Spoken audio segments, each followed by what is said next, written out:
आप सभी का एमके साहू क्लासेस में स्वागत है। आज हम लोग देखेंगे घटना चक्र इंडियन पॉलिटी के अंतर्गत लेक्चर नंबर 10, जिसमें संसद का बचा हुआ पार्ट और साथ ही साथ सर्वोच्च न्यायालय से रिलेटेड जो भी ऑनलाइनर आपके हैं क्वेश्चन जो अब तक अपकमिंग एग्जामों में पूछे गए हैं, उन सारे रिपीटेड प्रश्नों को हम लोग इस वीडियो में कवर करेंगे। सो वीडियो में एंड तक जरूर बने रहिएगा। बहुत ही महत्वपूर्ण टॉपिक है, यहाँ से क्वेश्चन आपके बनते ही बनते हैं। तो संसद में पार्ट 4 जो है हम लोग देखते हैं। इसे पहले वाली वीडियो में हम लोगों ने संसद के पार्ट 1, 2, 3 को कवर किया था, और इसमें पार्ट 4 और प्लस सर्वोच्च न्यायालय से रिलेटेड जो भी अब तक के क्वेश्चन बने हुए हैं और पूछे गए क्वेश्चनों को कवर करेंगे। तो इसमें पहला पॉइंट कह रहा है कि खाद्य मिलावट निवारण अधिनियम ये पहली बार कब लागू हुआ था? तो खाद्य मिलावट निवारण अधिनियम पहली बार 1954 में लागू हुआ था। नेक्स्ट पॉइंट कह रहा है कि सिविल अधिकार संरक्षण अधिनियम 1955 के अधीन सभी दंडनीय जो अपराध हैं वह संज्ञेय हैं तथा संक्षिप्त विचारणीय हैं। नेक्स्ट पॉइंट कह रहा है कि सिविल अधिकार संरक्षण अधिनियम 1955 के अंतर्गत अपराध का जो विचारण किया जाता है वो प्रथम श्रेणी न्यायिक मजिस्ट्रेट के द्वारा जो है किया जाता है, प्रथम श्रेणी न्यायिक मजिस्ट्रेट के द्वारा। और नेक्स्ट पॉइंट कह रहा है कि सिविल जो अधिकार संरक्षण अधिनियम है, तो सिविल अधिकार संरक्षण अधिनियम का जो विस्तार है वह दोस्तों संपूर्ण भारत में इसका जो है विस्तार है। सिविल अधिकार संरक्षण अधिनियम का विस्तार संपूर्ण भारत पर है। नेक्स्ट पॉइंट कह रहा है कि सिविल अधिकार संरक्षण अधिनियम 1955 के अंतर्गत कंपनियों द्वारा अपराध किए जाने की दशा में जो उत्तरदायी होता है वो कौन उत्तरदायी होता है? निदेशक होता है, प्रबंधक होता है और सचिव होता है, अर्थात निदेशक, प्रबंधक और सचिव।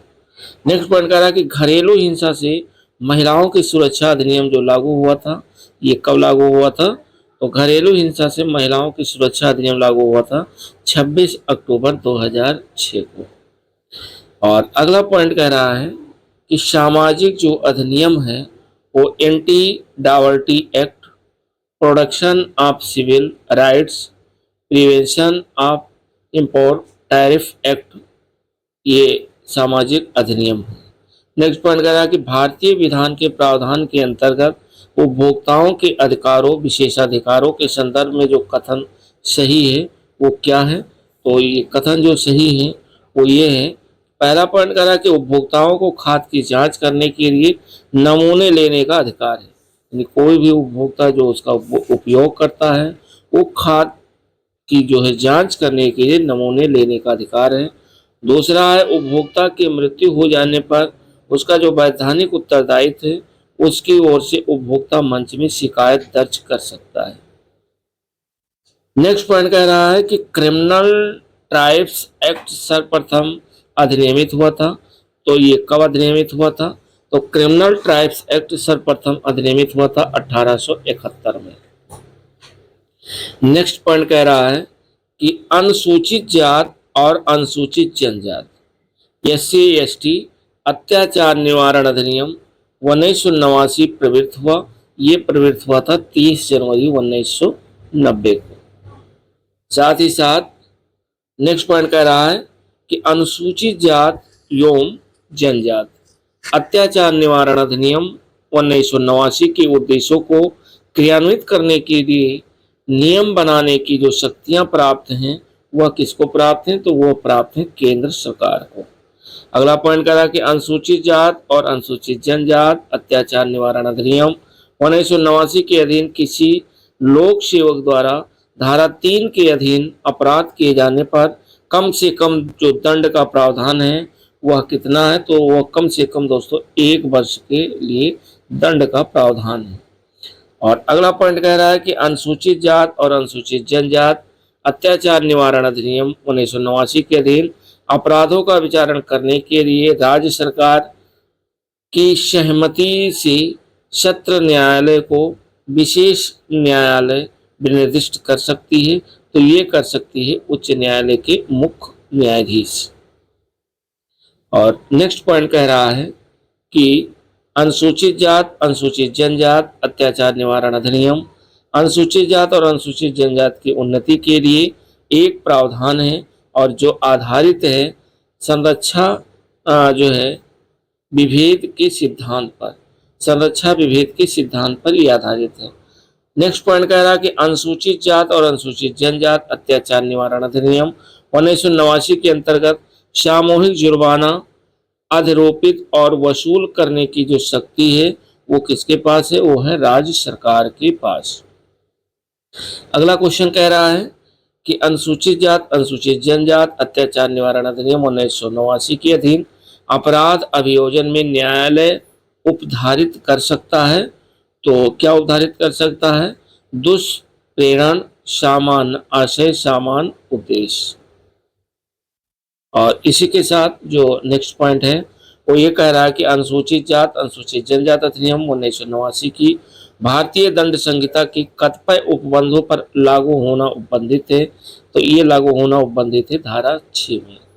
नेक्स्ट क्वेश्चन कह रहा है कि अनुसूचित जात अनुसूचित जनजात अत्याचार निवारण अधिनियम 1989 के अधीन पूर्णतः जो निषिद्ध है वो क्या पूर्णतः निषिद्ध है? गिरफ्तारी पूर्व जमानत, यानी जमानत, गिरफ्तारी पूर्व जमानत ये निषिद्ध है, SC/ST एक्ट 1989। नेक्स्ट क्वेश्चन कह रहा है कि अनुसूचित जात अनुसूचित जनजात अधिनियम 1989 की अग्रिम जो जमानत प्रतिबंधित है वो धारा 18 में प्रतिबंधित है। और अगला क्वेश्चन कह रहा है कि अनुसूचित जात अनुसूचित जनजात यानी अत्याचार निवारण अधिनियम 1989 के अधीन किए गए अपराध का अन्वेषण ऐसे पुलिस अधिकारी द्वारा किया जाएगा जो उप अधीक्षक रैंक से कम ना हो, यानी उप अधीक्षक रैंक से यदि कम ना हो वही इसका जो है कम से कम उप अधीक्षक होना चाहिए, तभी वो ये इस केस को जो है जांच कर सकता है। और अगला क्वेश्चन कह रहा है कि वह शक्तियां जिन्हें अनुसूचित जात अनुसूचित जनजात यानी अत्याचार निवारण अधिनियम के अधीन निर्दिष्ट विशेष न्यायालय को दी गई है, क्या दी गई है? पहला ये है कि किसी अपराध के दोष सिद्ध अभियुक्त की संपत्ति का जो है सम अपहरण। दूसरा है ऐसे व्यक्ति को किसी क्षेत्र से हटाना जिसके द्वारा अपराध किए जाने की संभावना है। तीसरा पॉइंट कह रहा है कि ऐसे व्यक्ति का माप और फोटोग्राफ लेना जिसके द्वारा अपराध किए जाने की संभावना है। नेक्स्ट पॉइंट कह रहा है कि अनुसूचित जात अनुसूचित जनजात अत्याचार निवारण अधिनियम 1989 के अधीन विशेष न्यायालय शक्ति का प्रयोग नहीं कर सकता है। तो यह है सामूहिक जुर्माना आरोपित करना। और अगला क्वेश्चन कह रहा है कि अनुसूचित जात अनुसूचित जनजात अत्याचार निवारण अधिनियम के अधीन अपराधी का विचारण करने के लिए सेशन न्यायालय को विशेष न्यायालय के रूप में निर्दिष्ट करने का प्रयोजन है, यह शीर्ष विचारण के लिए। नेक्स्ट क्वेश्चन कह रहा है कि अनुसूचित जात अनुसूचित जनजात नियम 1995 की जिला स्तरीय सतर्कता और मॉनिटरिंग समिति के जो गठन का उपबंध है वो किया गया है। तो ये किया गया है धारा 17 के अंतर्गत। नेक्स्ट क्वेश्चन कह रहा है कि सरकार ने अनुसूचित क्षेत्रों में पंचायत विस्तार अधिनियम को 1966 में अधिनियमित किया और उसके उद्देश्य के रूप में अभिज्ञात है। क्या अभिज्ञात है? पहला है स्वशासन प्रदान करना, दूसरा है पारंपरिक अधिकारों को मान्यता देना, तीसरा है जनजातीय लोगों को शोषण से मुक्त करना। ये दोस्तों बहुत इंपॉर्टेंट क्वेश्चन है, ये सारे क्वेश्चन पूछे गए हैं, रिपीटेड क्वेश्चन है।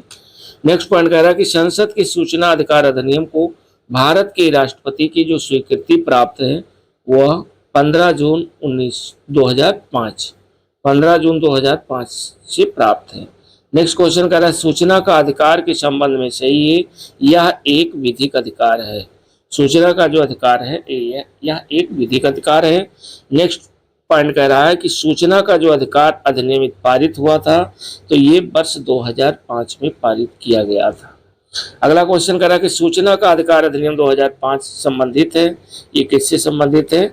नमित शर्मा बनाम भारत संघ के मामले से ये संबंधित है। और अगला क्वेश्चन कह रहा है, कथन कारण पर आधारित है। कथन ये कह रहा है कि सूचना का अधिकार अधिनियम साधारणतया नौकरशाही में उत्तरदायित्व का मनोभाव बढ़ाने के लिए जिम्मेदार रहा है। ये सही है। और कथन आर कह रहा है कि इसे वांछित प्रभाव उत्पन्न करने के लिए अभी मीलों तक यात्रा करनी है। तो अर्थात कथन और कारण दोनों सही है, परंतु जो है कथन कारण की सही व्याख्या नहीं करता है। अगला क्वेश्चन कह रहा है कि सूचना का अधिकार अधिनियम का जो उद्देश्य है वो क्या है।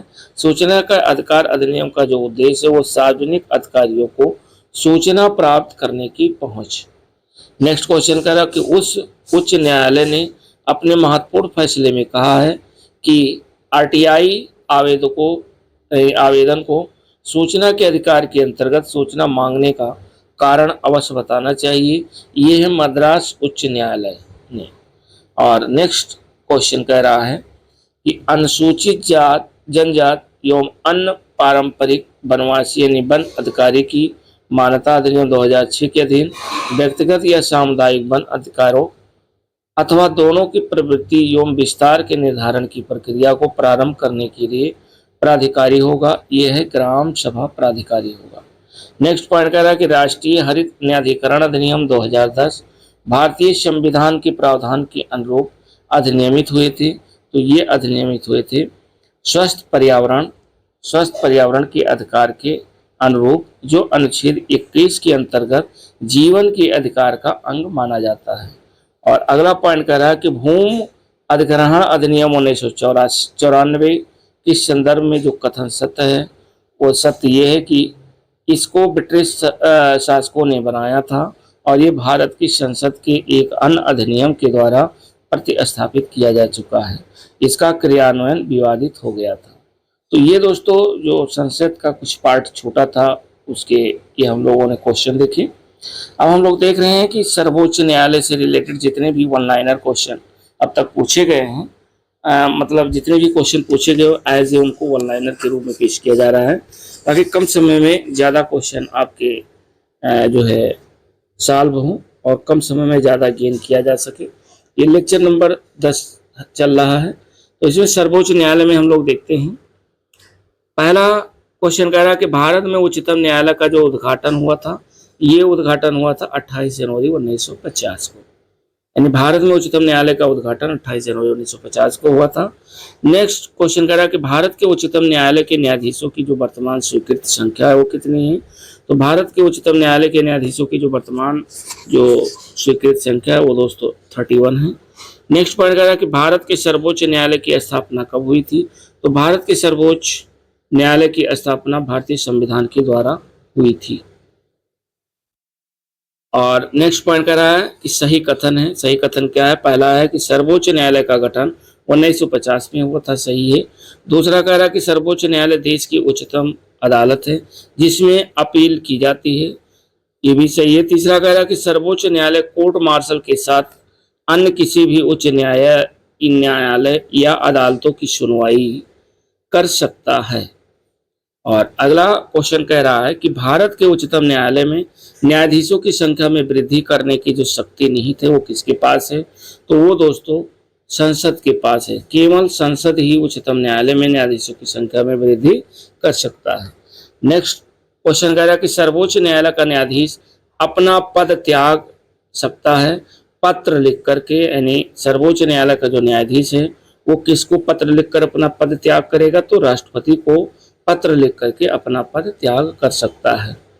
और अगला क्वेश्चन कह रहा है कि सर्वोच्च न्यायालय के जो न्यायाधीश दिया है के बाद भारत के राष्ट्रपति द्वारा हटाए जा सकते हैं।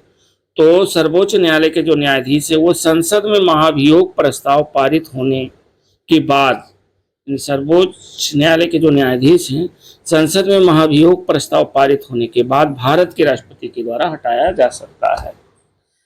और नेक्स्ट क्वेश्चन कह रहा है कि सर्वोच्च न्यायालय के जो सेवानिवृत्ति की आयु है वो कितनी है। तो सर्वोच्च न्यायालय में सेवानिवृत्ति की जो आयु है वो 65 वर्ष है।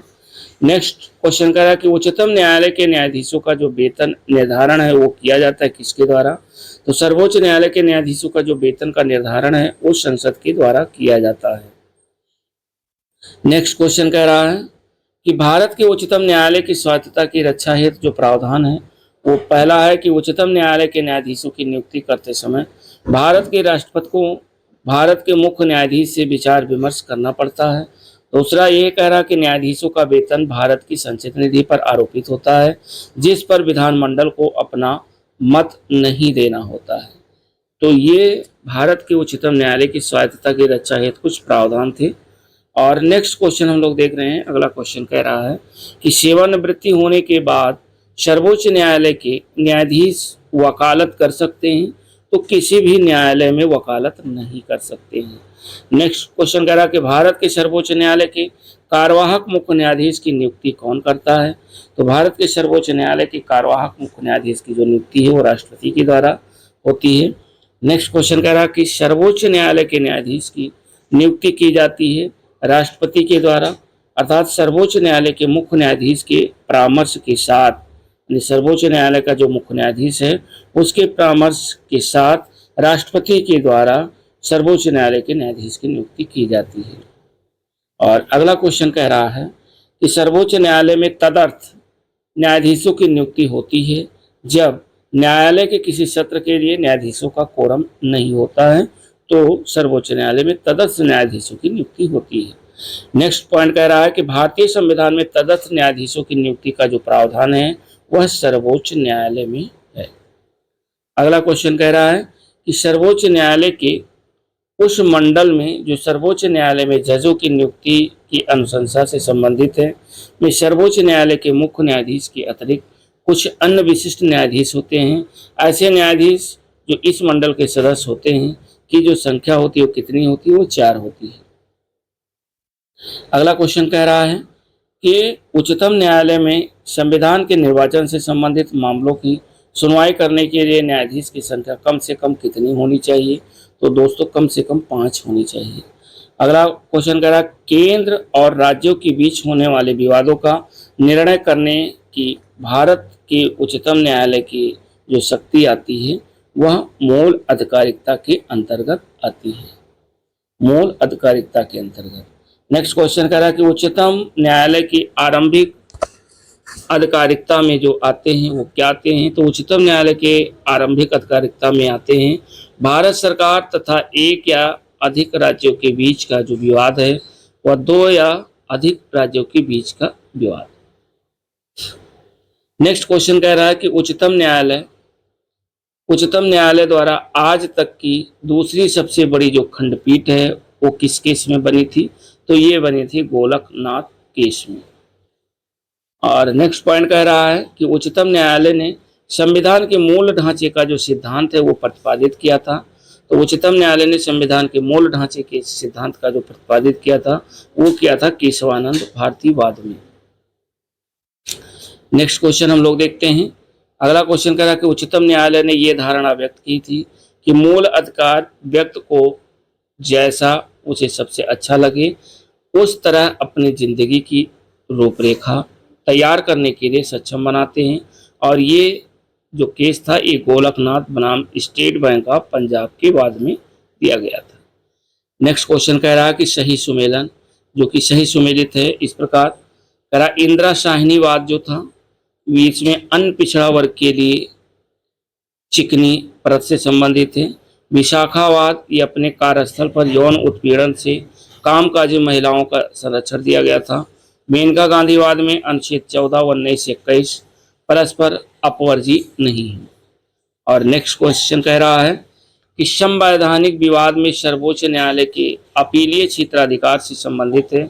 ये संबंधित है अनुच्छेद 134 को मिलाकर अनुच्छेद 132 को पढ़ने से। नेक्स्ट क्वेश्चन कह रहा है कि संविधान की व्याख्या से संबंधित सभी विवाद सर्वोच्च न्यायालय के पास लाए जा सकते हैं इसके अपीलीय क्षेत्राधिकार के अंतर्गत। भारत में सुधारात्मक याचिका उच्चतम न्यायालय में दाखिल की जा सकती है। ये की जा सकती है अनुच्छेद 142 के अंतर्गत। और नेक्स्ट क्वेश्चन कह रहा है कि उच्चतम न्यायालय को उसके द्वारा दिए गए निर्णय अथवा आदेश की पुनर्विलोकन हेतु अधिकृत करता है। एक अधिकृत करता है अनुच्छेद 137। और नेक्स्ट क्वेश्चन कह रहा है कि न्यायिक पुनर्विलोकन का अर्थ यह है कि सर्वोच्च न्यायालय राज्य के किसी भी कानून को अवैध घोषित कर सकता है। अगला क्वेश्चन कह रहा है कि न्यायिक पुनर्विलोकन प्रचलित है, भारत और यूएसए दोनों जगह प्रचलित है। नेक्स्ट क्वेश्चन कह रहा है कि न्यायालय द्वारा संसद की कार्रवाइयों की जांच करना प्रतिबंधित किया गया है। ये किया गया है अनुच्छेद 122 के अंतर्गत। और अगला क्वेश्चन कह रहा है कि कोई भी संविधान संशोधन कानून भारतीय सर्वोच्च न्यायालय द्वारा असंवैधानिक घोषित किया जा सकता है यदि वो विधि के समानता के अधिकार को भाग 3 से हटाकर संविधान में अन्यत्र कहीं रखता है। नेक्स्ट क्वेश्चन कह रहा है कि भारतीय संविधान के न्यायिक पुनर्विलोकन का जो आधार है वो क्या है, तो ये आधार है विधि का शासन, विधि का शासन। नेक्स्ट क्वेश्चन कह रहा है कि संविधान की व्याख्या करने का जो अंतिम अधिकार है वो किसके पास है, तो संविधान की व्याख्या करने का जो अंतिम अधिकार है वो है सर्वोच्च न्यायालय को। अगला क्वेश्चन कह रहा है कि भारत के संविधान का अभिरक्षक कौन है, तो भारत के संविधान का जो अभिरक्षक है वो भारत का उच्चतम न्यायालय है। नेक्स्ट क्वेश्चन कह रहा है कि उच्चतम न्यायालय से कानूनी मामलों पर परामर्श लेने का जो अधिकार है वो किसको है, राष्ट्रपति को है। और अगला क्वेश्चन कह रहा है कि उच्चतम तथा उच्च न्यायालयों के न्यायाधीशों की नियुक्ति तथा हस्तांतरण के लिए परामर्श प्रक्रिया के संबंध में राष्ट्रपति ने उच्चतम न्यायालय को एक अभिदेशन किया है और ये किया है खंड 1 अनुच्छेद 143 के अंतर्गत। नेक्स्ट क्वेश्चन कह रहा है कि विधायी शक्तियों की संघीय सूची में समाविष्ट किसी विषय के संबंध में भारत के उच्चतम न्यायालय के अधिकार क्षेत्र को बढ़ाने का जो अधिकार दिया गया वो किसको दिया गया है, ये दिया गया है संसद को। अगला क्वेश्चन कह रहा है कि भारत के सर्वोच्च न्यायालय का क्षेत्राधिकार बढ़ाया जा सकता है, तो ये बढ़ाया जा सकता है संसद के द्वारा विधि बना करके। नेक्स्ट क्वेश्चन कह रहा है कि उच्चतम न्यायालय की परामर्शी अधिकारिकता के विषय में जो कथन सही है वो ये है कि नंबर 1, परामर्शी अधिकारिकता की शक्ति के अधीन प्राप्त किसी निर्देश पर उच्चतम न्यायालय की पूर्ण पीठ सुनवाई करती है और परामर्शी अधिकारिकता के अधीन प्राप्त निर्देश पर व्यक्त किया हुआ उच्चतम न्यायालय का मत सरकार पर बाध्यकारी नहीं होता है। अगला क्वेश्चन कह रहा है कि भारत का उच्चतम न्यायालय कानून या तथ्य के मामले में राष्ट्रपति को परामर्श देता है, ये परामर्श देता है तभी जब वह ऐसे परामर्श के लिए कहता है। अगला क्वेश्चन कह रहा है कि भारतीय संविधान के अनुच्छेदों में से सर्वोच्च न्यायालय द्वारा संविधान का अनुलंघनीय मौलिक जो ढांचा घोषित किए गए हैं ये घोषित किया गया अनुच्छेद 32, अनुच्छेद 226 और अनुच्छेद 227 में। और नेक्स्ट क्वेश्चन कह रहा है कि भारतीय संविधान सर्वोच्च न्यायालय भारतीय नागरिकों के मौलिक अधिकारों की सुरक्षा करता है, तो ये सुरक्षा करता है अनुच्छेद 32 के तहत। नेक्स्ट पॉइंट कह रहा है कि सर्वोच्च न्यायालय में न्यायाधीश नियुक्त होने के लिए व्यक्ति को कम से कम उच्च न्यायालय का एडवोकेट होना चाहिए 10 वर्षों का। और अगला जो क्वेश्चन है वो कह रहा है कि मैं भारत के संविधान के प्रति सच्चा विश्वास और सच्ची निष्ठा रखूंगा, भारत की संप्रभुता और अखंडता को बनाए रखूंगा, अपने पद के कर्तव्यों का निर्वहन करूंगा, संविधान और कानून की रक्षा करूंगा। यह शपथ ली जाती है भारत के मुख्य न्यायाधीश के द्वारा। अगला क्वेश्चन कह रहा है कि उच्च न्यायालय और उच्चतम न्यायालय की जो अधिकारिकता में आते हैं वो क्या आते हैं, तो उच्च न्यायालय और उच्चतम न्यायालय की अधिकारिकता में आते हैं मूल अधिकारों का प्रवर्तन। नेक्स्ट क्वेश्चन कह रहा है कि देश के किसी भी न्यायालय में चल रहे वाद को अन्यत्र भेजने का जो अधिकार है वो किसके पास है, तो ये अधिकार सर्वोच्च न्यायालय के पास है।